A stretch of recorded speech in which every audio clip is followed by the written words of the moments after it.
Bienvenue dans le débat de France 24. L'Algérie vient de passer sa première journée en 20 ans sans Abdelaziz Bouteflika à sa tête. Situation inédite pour près de la moitié de la population, tous ceux nés après 1999 et qui n'ont jamais connu que lui comme président. Ce qui peut sembler en soi comme un accomplissement remarquable après 6 semaines de manifestations n'est pas suffisant pour beaucoup qui réclament un changement en profondeur du système politique en vigueur en Algérie. Alors ce départ de Bouteflika, est-ce une victoire pour la rue ou bien une tentative au contraire d'étouffer le mouvement? On en débat avec à mes côtés Néla Latrousse, rédactrice en chef Maghreb et Moyen-Orient de Jeune Afrique. Bonjour, merci d'être avec nous. Bonjour également à Razika Adnani, écrivaine, philosophe et islamologue. Vous êtes auteur d'Islam, quel problème? Les défis de la réforme. Également avec nous Akram Belkaïd, journaliste au Monde diplomatique, auteur de L'Algérie en 100 questions, un pays empêché. C'est paru chez Taillandier, à paraître même chez Taillandier ce mois-ci. Donc c'est l'actualité très fraîche, demain. Bonne chance en tout cas pour cet ouvrage. Et puis également avec nous en direct d'Alger, c'est Amel Boubaker, elle est chercheuse spécialiste du Maghreb et de l'islam en Europe à l'école des hautes études en sciences sociales, le HESS. Bonjour Amel Boubaker. Et puis enfin à nos côtés Zora Ben Miloud, journaliste à France 24. Vous revenez d'Algérie, Zora, où vous venez de passer 10 jours. Le départ d'Abdelaziz Bouteflika est-il de nature à apaiser les manifestants que vous avez rencontrés? Eh bien, c'est d'abord peut-être une première victoire pour les Algériens qui ont manifesté ces dernières semaines, mais ça ne suffira pas, il faut s'y attendre forcément, parce qu'on entendait depuis plusieurs semaines cette demande du retrait d'Abdelaziz Bouteflika de la vie politique, mais il faut aussi se rappeler le slogan qui a été répété sans cesse depuis cette 6 semaines, bientôt 7, vendredi on commencera dans la 7e semaine, qui était Yatna Haouga, qui veut dire en français qu'ils s'en aillent tous. Donc, au-delà de cette demande du retrait d'Abdelaziz Bouteflika, eh bien, il y a toujours d'ailleurs cette demande de changement de système profond. Les jeunes le demandent beaucoup, parce que vous l'avez dit, il y a beaucoup de jeunes en Algérie, 55% de la population a moins de 30 ans, et forcément, eh bien, ils ont envie d'avoir une classe politique qui soit capable en tout cas de les représenter, de les comprendre. Et aujourd'hui, eh bien, avec une jeunesse comme celle-ci, qui se retrouve avec un chef d'État âgé de 82 ans. Il y a donc un demi-siècle qui les sépare entre Abdelaziz Bouteflika et la majorité de la population. Forcément, il y a un fossé qui se creuse. Forcément, ils ont l'impression de ne pas être compris. Et forcément, ils ont désormais envie d'être représentés sur la scène politique. Comment les jeunes qui n'ont pas connu d'autres classes dirigeantes au pouvoir, Zora, peuvent-ils exprimer un tel degré de rejet? Quels repères ont-ils? C'est Internet finalement qui leur ouvre une fenêtre sur ce qui se passe ailleurs? Je pense que la jeunesse algérienne est d'abord bien formée, bien connectée et très moderne, forcément. Elle est ouverte sur le monde, elle se rend compte qu'elle peut avoir accès à autre chose, qu'elle mérite autre chose. En tout cas, c'est ce qu'ils considèrent eux, c'est ce qu'ils nous disent lorsqu'on leur parle. Alors évidemment, on a l'impression que l'opposition n'est pas encore prête, on a l'impression qu'il n'y a pas encore du monde pour pouvoir assurer la suite. En tout cas, il faut peut-être leur laisser le temps de se former, de se préparer à cette suite, et à cette transition. En tout cas, ce qui est certain, c'est que la transition qui a été proposée pour le moment, c'est-à-dire ce gouvernement qui est censé assurer la transition en Algérie, ne leur convient pas, puisqu'il est constitué dans sa majorité de proches de l'ancien président Abdelaziz Bouteflika, et en tout cas de proches du système actuel en Algérie.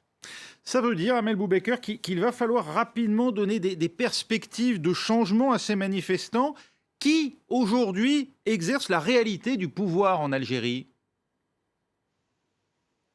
Bon, sur le rôle des manifestations, en tout cas, même si l'armée est bien entendu le principal acteur de cette destitution de Bouteflika, il faut quand même reconnaître et entériner le rôle de négociation, un outil de négociation que sont devenues ces manifestations. Et ça, c'est assez intéressant parce que ces manifestations sont un outil de négociation et non pas de rupture avec le régime. On n'est pas dans une situation révolutionnaire où les gens s'entraînent à des grands symboles de l'État. Bien au contraire, il a été demandé, et c'est un mot d'ordre qui a circulé entre les manifestants, de ne pas s'attaquer au palais présidentiel, de ne pas prendre pour cible les casernes, de ne pas ou le siège du FLN, donc le parti unique. Donc ces manifestations sont vraiment aujourd'hui un outil de négociation, et il faut par conséquent s'attendre à ce qu'elles continuent. Si je peux me permettre, je pense qu'il faut revenir sur l'idée que chaque annonce, d'ailleurs cosmétique, faite par le régime devrait amener à calmer les manifestations, puisque les manifestations aujourd'hui pour le peuple algérien, c'est participer politiquement. D'ailleurs, c'est le seul canal de participation politique.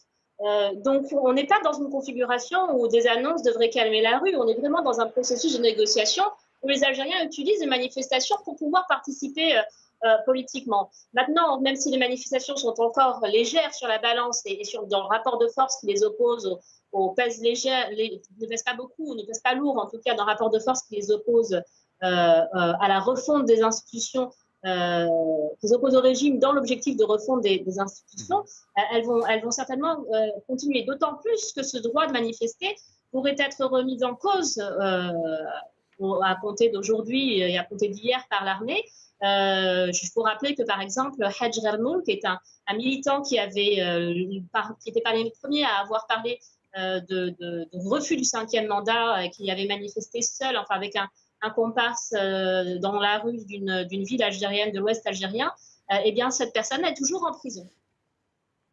En tout cas, hein, on le voit, si le système vacille avec le départ d'Abdelaziz Bouteflika, il est encore en place, comme nous le montre en image Christophe Dansette. La réunion des hauts responsables de l'armée a tout d'un conseil de guerre. Une guerre déclarée au clan Bouteflika. Le général Ahmed Gaïd Salah tente de se présenter comme le garant de la volonté du peuple algérien, avec des mots forts. Nous voulons protéger le peuple contre cette bande de voyous qui a mis la main de façon illégitime sur les biens du peuple algérien et qui, dans des réunions suspectes, cherche à comploter contre les revendications du peuple et adopter des pseudo-résolutions en dehors de tout cadre constitutionnel. Visé sans le nommer, le premier cercle autour d'Abdelaziz Bouteflika et en particulier ses frères, Nasser et Saïd, qui ces derniers temps dirigeaient le pays dans l'ombre.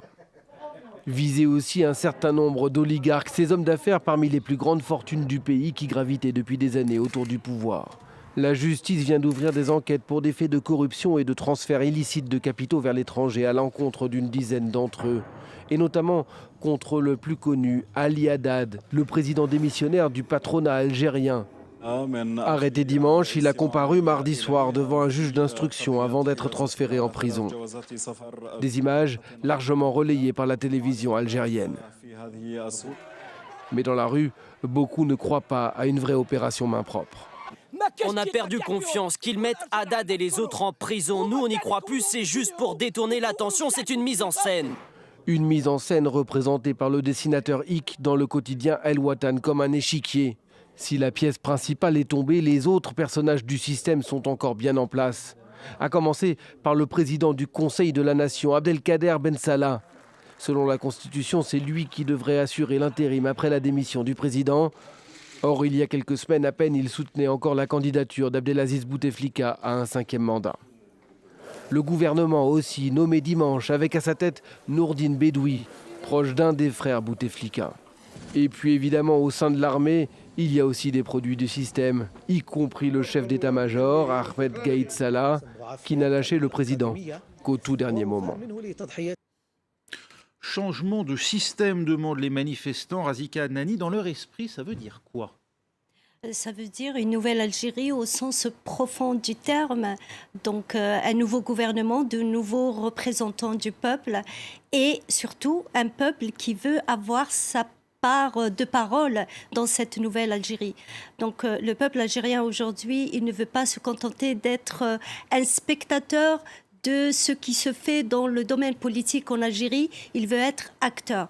Donc c'est un changement vraiment profond, c'est aller vers une Algérie démocratique, une Algérie où il y a le respect de la liberté d'expression, le respect de la volonté du peuple.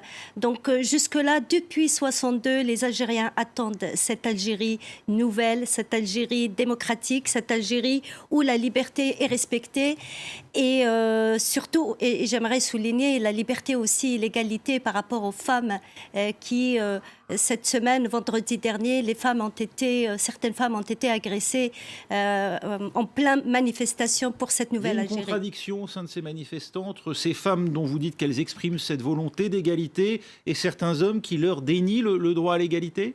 En effet, c'est une contradiction, mais heureusement, pas tous les hommes algériens. Et on voit aussi certaines femmes qui ont soutenu ou ont essayé de justifier cette agression. Donc aujourd'hui, je pense que les Algériens sont prêts à aller vers une nouvelle Algérie au sens profond du terme. Ce mouvement n'est pas uniquement d'inspiration libérale, Néla Latrousse ? Ce n'est pas un mouvement d'instauration libérale et pour le coup, Amel Boubaker refusait le terme de révolution. Moi, j'utiliserais quasiment celui de restauration. On est dans un mouvement où dans la rue, on va aller tresser les louanges de figures de la Révolution, de ces valeurs de novembre 54, porter des photos de l'Arbi Ben Midi. J'ai entendu des slogans en faveur de Ben Boulaïd, donc des anciens combattants. On considère en réalité qu'il y aurait eu une usurpation de l'Algérie post-62 de la part d'un certain nombre de personnes qui ont transformé un État en régime. On réclame que le régime redevienne État et c'est davantage ce mouvement de fond qui, d'après moi, traverse les manifestations et en tout cas qui les unifie au niveau national que réellement le refus de telle ou telle personnalité. Cela veut dire aussi que, comme l'exprimait Amel Boubaker, non seulement on ne souhaite pas une rupture de régime, mais on souhaite même préserver ces structures, même si on le voit, les hommes, les individus qui ont été placés l'ont pour beaucoup été par ce qu'on appelle le clan Bouteflika. On ne souhaite pas une rupture de régime, on souhaite vraiment passer à un État, c'est-à-dire qu'on va considérer qu'un assemblage d'intérêts particuliers, quand on parle du système, c'est ceux qui sont autour d'Abdelaziz Bouteflika, un certain nombre d'hommes d'affaires qui sont proches de Bouteflika ou pas, qui peuvent être également proches de l'armée, de la communauté du renseignement, qui peuvent être des barons locaux dans un pays qui est quand même assez vaste et où il y a matière à se partager les subsides. La rente pétrolière et gazière notamment. La rente pétrolière, mais pas simplement, aussi tout un tas de marchés publics, de construction, d'équipements, etc. Et ce qu'on réclame aujourd'hui, eh bien, c'est que les règles du jeu tout simplement changent, qu'on arrête cette logique un peu clanique où on se distribue les choses par accointance régionale ou par affinité familiale ou amicale, et qu'on passe à quelque chose d'un peu plus construit, d'un peu plus transparent, qui fonctionne, vraiment, je ne saurais pas le dire autrement que comme un État, en fait. Akram Belkaïd, c'est comme ça qu'il faut comprendre aussi les poursuites engagées par la justice contre une douzaine d'hommes d'affaires réputés proches des frères Bouteflika, à commencer par l'ancien patron des patrons qui a été arrêté en tentant, semble-t-il, de fuir durant le week-end vers la Tunisie. En faisant cela, la justice et avant elle l'armée, disons, exauce le souhait des manifestants ? On pourrait dire ça, mais ce n'est pas la totale vérité, parce que nous avons affaire à un système qui perdure, puisque certes, Abdelaziz Bouteflika a démissionné, ou on lui a demandé avec insistance de démissionner, et il l'a fait, mais tout le reste du système est en place. Ce que veulent les Algériens, c'est le changement, c'est-à-dire un changement dans un État où ils veulent avoir leur mot à dire.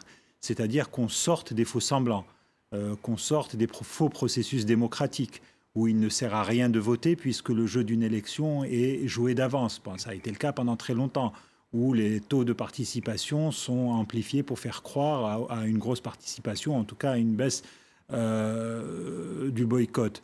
Et cette affaire d'arrestation d'Ali Haddad, parce que c'est de lui dont il s'agit, démontre bien qu'on a affaire à une justice qui, jusqu'à présent, est instrumentalisée.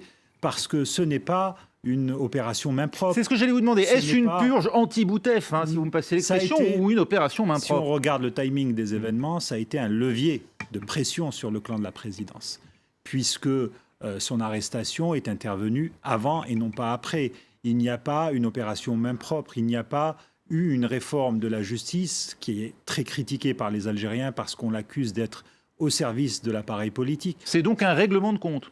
C'est les deux à la fois. C'est une concession faite à une partie de la Vox Populi qui réclame des têtes, mais ce n'est en rien l'assainissement et la volonté et l'affirmation d'une volonté populaire. Néla Lacrousse. Pour abonder sur ce que dit Akram, un certain nombre d'avocats, de juristes, de militants des droits de l'homme font constater que pour l'instant, s'il y a un certain nombre d'hommes d'affaires qui ont été interpellés ou qui sont interdits de sortie de territoire ou qui sont vus privés de leurs documents pour une enquête pour corruption, en réalité, on va toucher les corrupteurs, mais pas les corrompus. Il y a bien dû y avoir en face, si enquête il y a, des personnes qui ont touché de l'argent pour éventuellement concéder des marchés publics. Et pour l'instant, au sein de l'administration, ou en tout cas de l'appareil d'État, personne n'est inquiété. On peut imaginer aussi, comme vous disiez, que on peut tenter de calmer peut-être un peu la foule, parce que c'est vrai qu'on parlait de Ali Haddad, il représente tout ce que la jeunesse algérienne, par exemple, ne veut plus voir aujourd'hui. Cet homme, il y a encore une dizaine d'années, il était inconnu au bataillon, on ne savait pas qui il était. C'est un proche de l'ancien président Abdelaziz Bouteflika, et en l'espace de 10 ans, il s'est constitué une fortune colossale, impressionnante. Il est devenu milliardaire, patron de médias, président du club de foot de l'USMA, qui est vraiment très, très populaire en Algérie. Donc forcément, ça représente tout ce que les Algériens ne veulent plus voir. Alors, montrer cette arrestation, du coup, en tout cas en parler, beaucoup la médiatiser comme telle, dire qu'il a tenté de fuir le pays. C'est mettre la rue de son côté, d'une certaine manière. Bien sûr, en tout cas tenter, mais je ne pense Offrir que... un scalp, d'une certaine façon. Bien sûr, c'est tenté, mais je pense que les Algériens ne sont pas dupes. Certains ont compris aussi là-dedans ce qui a été la tenté part de faire. communication ou de manœuvre. Bien sûr. Oui, parce qu'on en revient toujours à la question essentielle qui est qu'est-ce qui va se passer dans les semaines et les mois qui viennent. Parce que ce que propose aujourd'hui le pouvoir, en tout cas depuis la démission, c'est un processus constitutionnel normal. On a le patron du Sénat, enfin la chambre haute du Parlement algérien, qui va prendre un intérim de 3 mois et on devrait avoir d'ici 3 mois maximum des élections présidentielles. Comment peut-on imaginer une transition sérieuse de 90 jours après qu'un système a régné sur l'Algérie pendant plus de 30 ans, voire plus, 50 ans dans l'indépendance? Il y a des forces politiques qui ont été brimées, empêchées de s'organiser.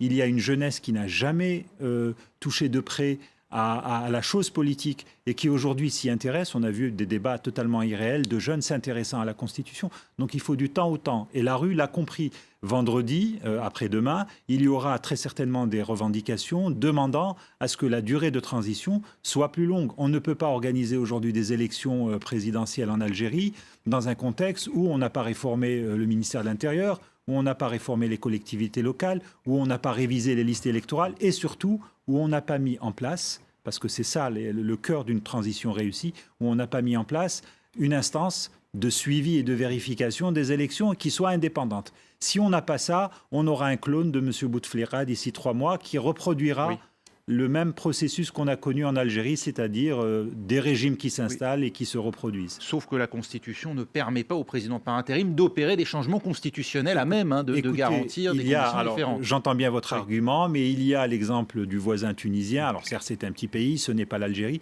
mais dans une situation extraordinaire, il y a toujours un moment d'extra-constitutionnalité, c'est-à-dire qu'on sort de la Constitution, on reconnaît l'importance des événements et on peut mettre en place un processus transitoire qui permette une élection présidentielle qui aura lieu, l'année prochaine au moins, mais pas dans 3 mois. Ce n'est pas réalisable, ce n'est pas réaliste. On va en reparler dans un instant puisqu'on est déjà à la fin de la première partie du débat. On se retrouve dans moins de 2 minutes maintenant. Restez avec nous.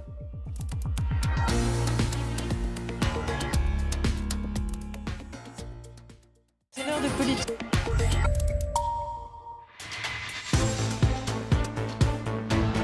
Retour au débat de France 24 avec toujours à mes côtés Néla Latrousse, rédactrice en chef Maghreb et Moyen-Orient de Jeune Afrique, avec Razika Nani, écrivaine, philosophe, islamologue, auteur d'Islam, quel problème, les défis de la réforme, avec également Akram Belkaïd, journaliste au Monde diplomatique et dont l'ouvrage L'Algérie en 100 questions, un pays empêché paraît demain en librairie. Également avec nous Zora Benmiloud de la rédaction de France 24 et puis en direct d'Alger, Amel Boubaker, chercheuse spécialiste du Maghreb et de l'islam en Europe à l'école des hautes études en sciences sociales. Amel Boubaker, pour vous, est-ce qu'il faut prendre des libertés avec la Constitution, comme le disait Akram Belkaïd, pour permettre d'organiser finalement un scrutin dans des conditions qui soient parfaitement équitables pour tous, comprendre évidemment ceux qui n'ont pas participé depuis 20 ans au sommet du pouvoir?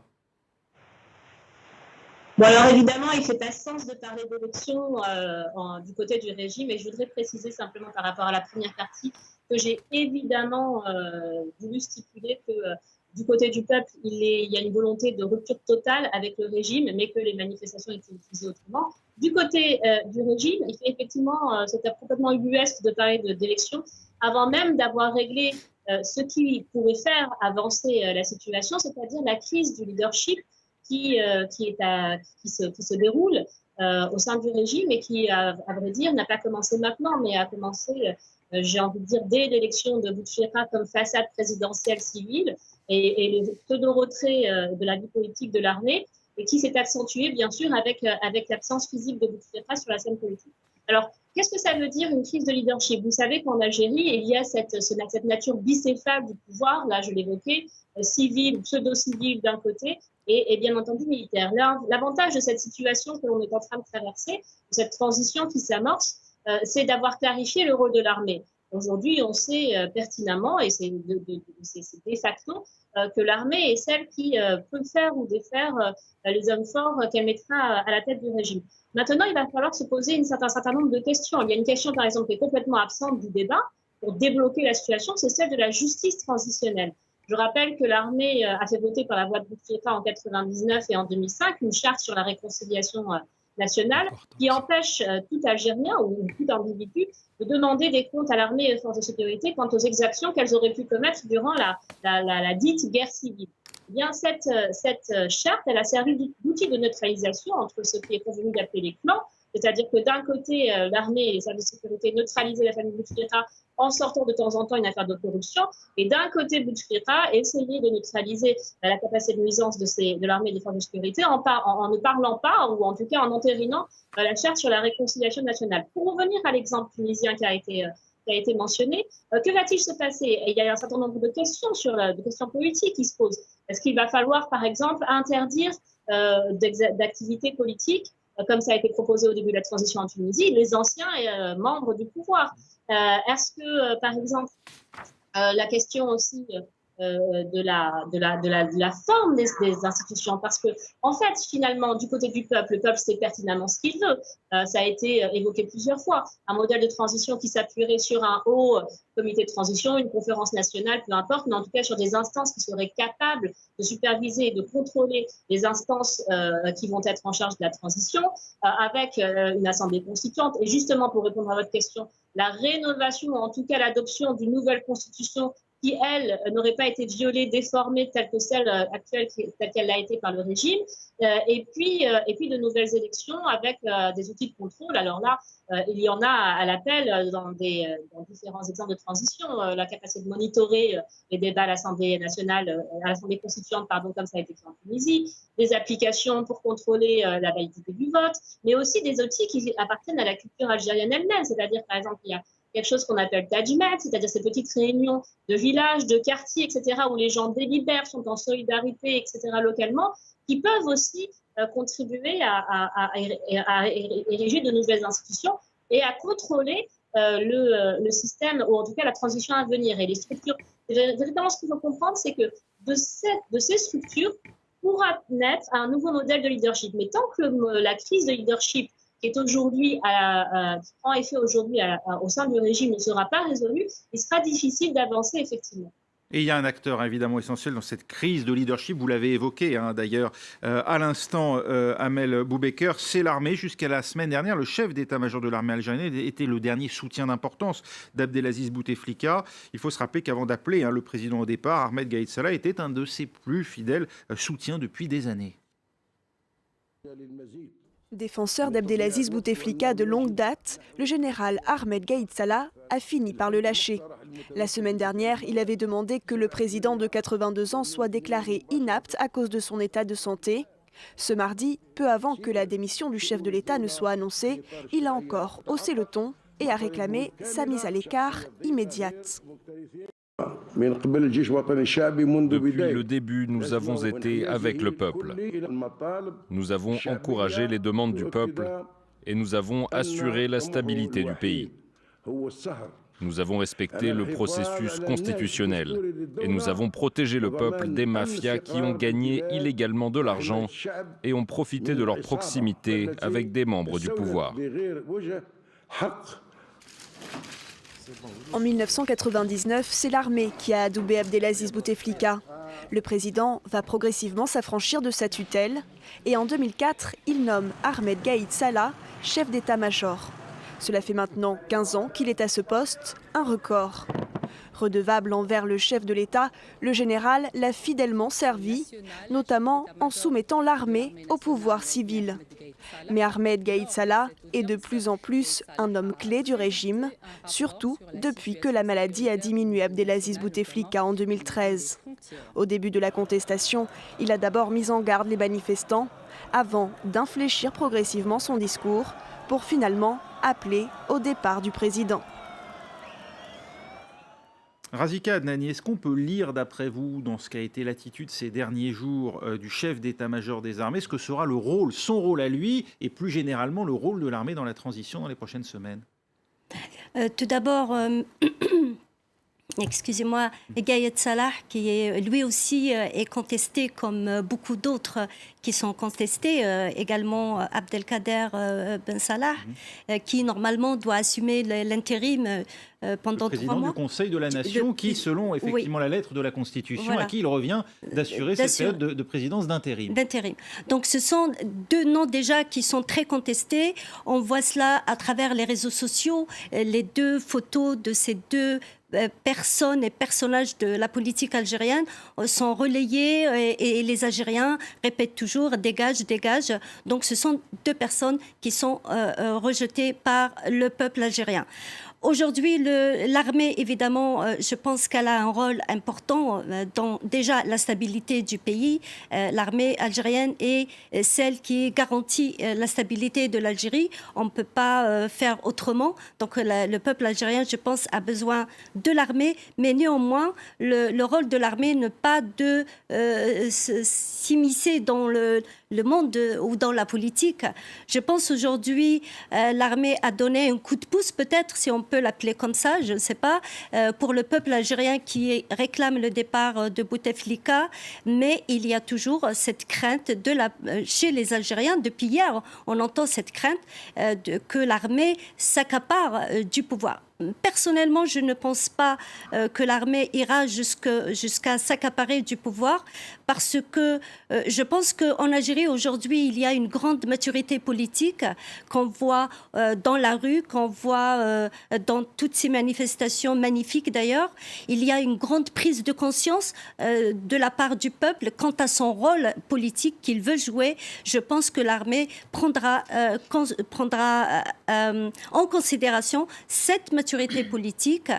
Et il y a aussi le fait qu'en dehors de l'état-major, l'armée est constituée d'hommes et de femmes qui font partie du peuple algérien. Et je pense que s'il y a une maturité politique qu'on voit qui a touché le peuple algérien, je pense que l'armée aussi sont touchés par cette maturité politique. Je reste confiante. Je me dis peut-être que l'armée, le bon moment se retirera pour laisser le peuple algérien poursuivre cette construction de la nouvelle Algérie. Zora Ben Miloud, qu'attendent les manifestants que vous avez rencontrés de l'armée, justement ?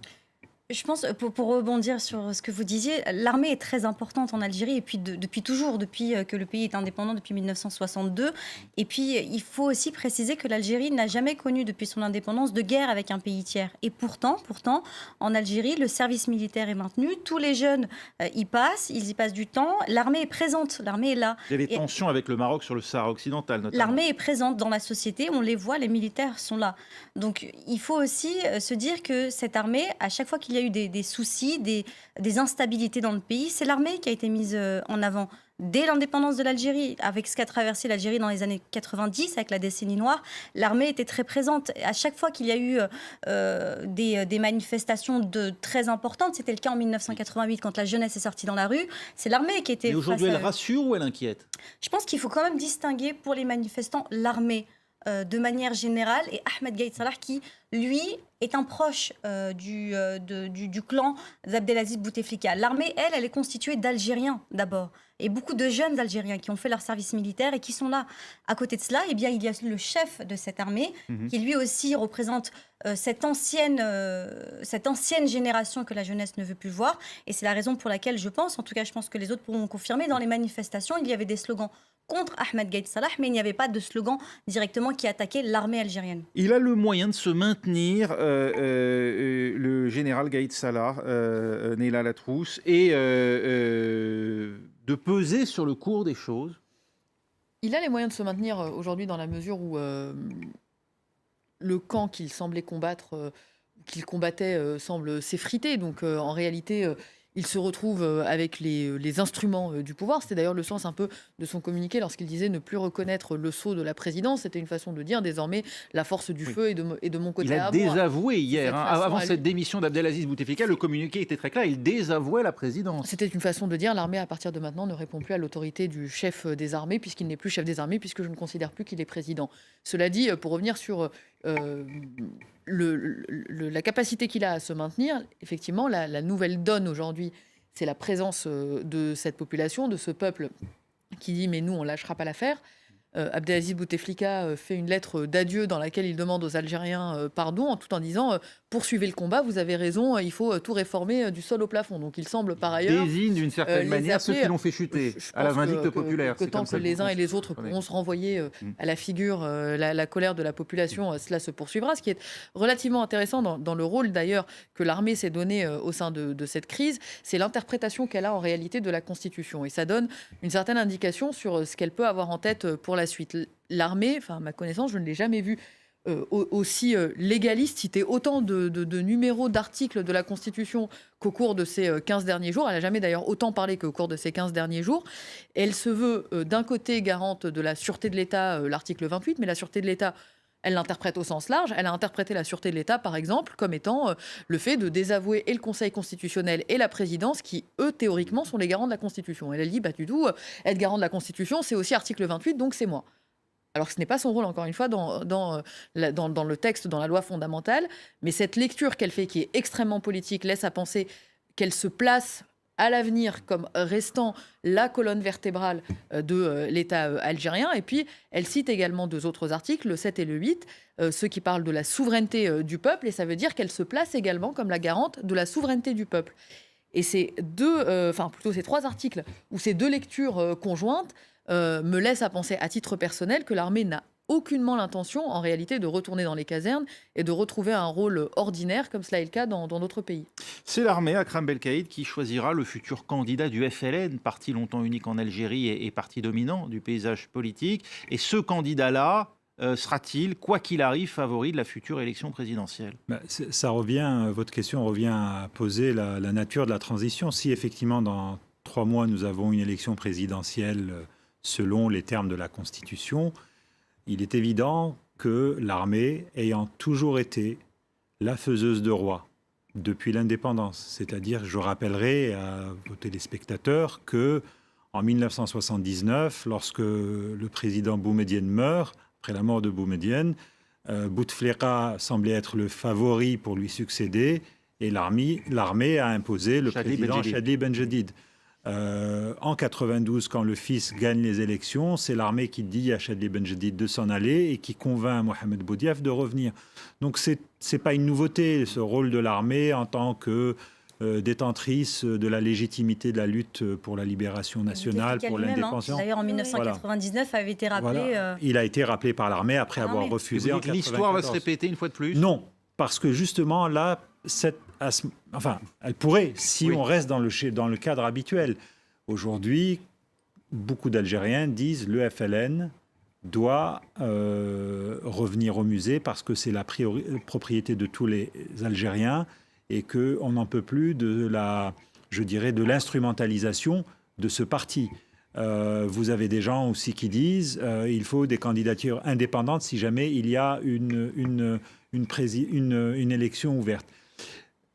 C'est pour ça qu'on voit le fait que l'armée est l'arbitre. On voit revenir, par exemple, des anciens premiers ministres, Ali Benflis, qui n'a jamais vraiment quitté le paysage politique algérien. Ben Bitour, tous ces gens qui ont été remerciés par le système et qui se disent que peut-être ils vont, pour être un bon candidat à l'élection présidentielle algérienne, il faut convaincre l'armée qu'on ne remettra pas en cause le système tel qu'il est. Ça, c'est ce qui était jusqu'à présent valable. Dans le mouvement auquel on assiste, et j'ai une petite divergence avec Amel Boubkeur là-dessus, qui est pré-révolutionnaire, qui est potentiellement révolutionnaire dans ce sens qu'il veut changer le système et changer le régime, peut-être que les règles du jeu vont être changées. Je rappelle qu'en 88, l'armée avait pris une décision importante. Après les émeutes de 88, après avoir fait le sale boulot, c'est-à-dire après avoir ouvert le feu sur la jeunesse algérienne, bilan officieux 600 à 1000 morts, c'était annonciateur des violences qui allaient venir. L'armée a décidé de se retirer du comité central du FLN. Elle a décidé officiellement de se retirer du jeu politique. Peut-être qu'avec les événements auxquels nous assistons aujourd'hui, peut-être que l'armée va faire une nouvelle mutation culturelle, accepter l'idée que le jeu politique puisse se dérouler sans qu'elle interfère entre les partis, sans qu'elle interfère sur les décisions stratégiques. Ce n'est pas gagné d'avance, mais c'est ce que beaucoup d'Algériens souhaitent aujourd'hui. Je vais demander dans un instant à Amel Boubaker de vous répondre, puisque vous venez de la citer. Razika Adnani, vous vouliez intervenir. Oui, je voulais justement dire qu'aujourd'hui, quand on parle de l'armée et de son rôle qu'elle voudra jouer dans l'avenir et dans la nouvelle Algérie, je pense aujourd'hui on ne peut pas analyser ou essayer d'analyser tout ce rôle et comment elle voudra le jouer en s'appuyant uniquement sur le passé. Aujourd'hui, nous avons un élément nouveau, un nouvel élément qui est le peuple. Le peuple, aujourd'hui, est un élément important, nouveau, qui n'a pas existé dans le passé, mais qui existe aujourd'hui et qui existera demain. Mais sans figure émergente, sans structure apparente. Sans structure peut-être apparente, mais le poids du peuple, quand il sort et qu'il manifeste, on ne peut pas le nier. Et je pense que dans quelques jours, il y aura des noms qui vont émerger pour représenter ce peuple. Mais on ne peut pas aujourd'hui nier que ce peuple qui joue un rôle très important dans tout ce qui s'est passé, parce que c'est lui quand même, avec toute cette mobilisation qui a poussé Bouteflika à la fin à partir. Sans lui, Gaïd Salah n'aurait jamais demandé à Bouteflika de démissionner. Donc le peuple a un rôle important et il faut le prendre comme cela, en essayant d'envisager comment se passera les choses demain. C'est ce que vous disiez, Amel Boubaker, le peuple va s'organiser parce que d'une certaine manière, il le doit, nécessité fait loi. Je crois que cette façon de mettre en face à face le peuple et l'armée a un effet parasitique. En fait, ça parasite nos conversations et ça nous fait oublier, ou en tout cas, ça diminue l'importance d'un élément crucial pour assurer le bon fonctionnement de cette transition, c'est le renouvellement des institutions, leur transparence, et puis le renouvellement de la culture politique de l'État, de l'utilisation des structures et des ressources de l'État. Aujourd'hui, il y a deux éléments principaux qui se doivent d'être enclenchés, effectivement, alors à moyen et long terme, pour pouvoir parler d'une véritable transition.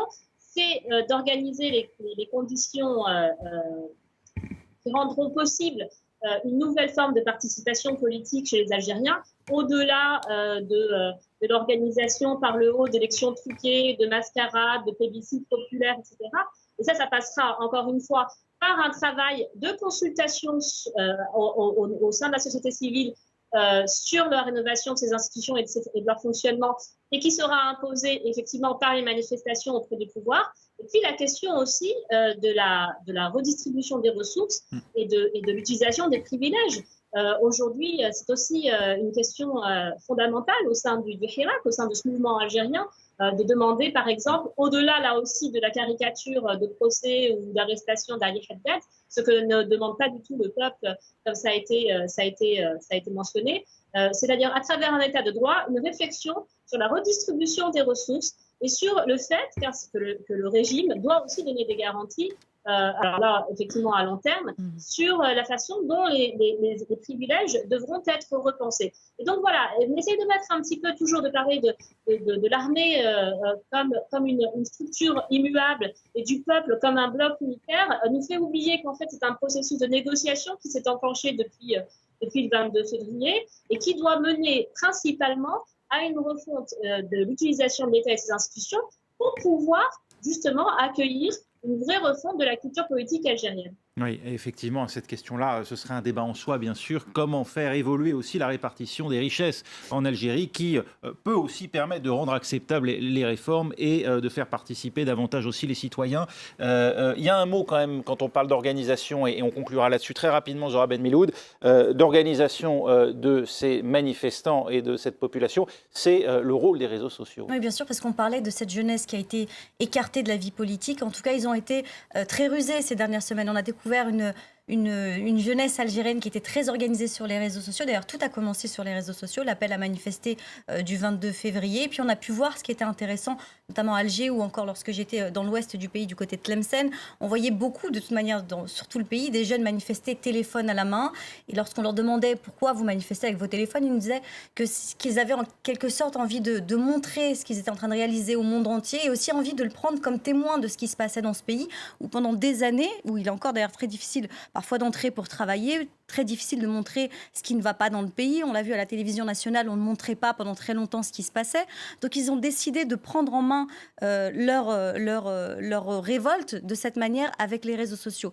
Et juste aussi pour terminer rapidement, lorsqu'on leur parlait aussi de cette volonté de faire vivre en direct ce qui se passait dans les rues en Algérie, ils nous rappelaient qu'à chaque fois qu'il y avait eu des mobilisations du moins très importantes en Algérie, parce qu'il n'y en a jamais eu de cette ampleur, que ce soit en 88 ou un peu plus tard, à chaque fois, il y a eu effectivement une répression assez importante. Cette fois-ci, certains me disaient, quoi qu'il arrive, nous tiendrons notre mot d'ordre qui était Silmia pacifique en français. Et s'il se passe quelque chose, s'il y a répression, le monde sera témoin que nous n'en sommes pas responsables. Téléphone portable à la main. Merci beaucoup, Zora Ben Miloud. Merci également, je le disais, à Amel Boubaker qui était avec nous en duplex d'Alger. Et puis ici même, avec moi en plateau, j'ai eu le plaisir d'accueillir Razika Nani, Néla Latrousse et Akram Belkaïd. Restez avec nous parce qu'on continue d'en parler dans un instant, toujours d'ailleurs sur les réseaux sociaux. C'est un œil sur les médias.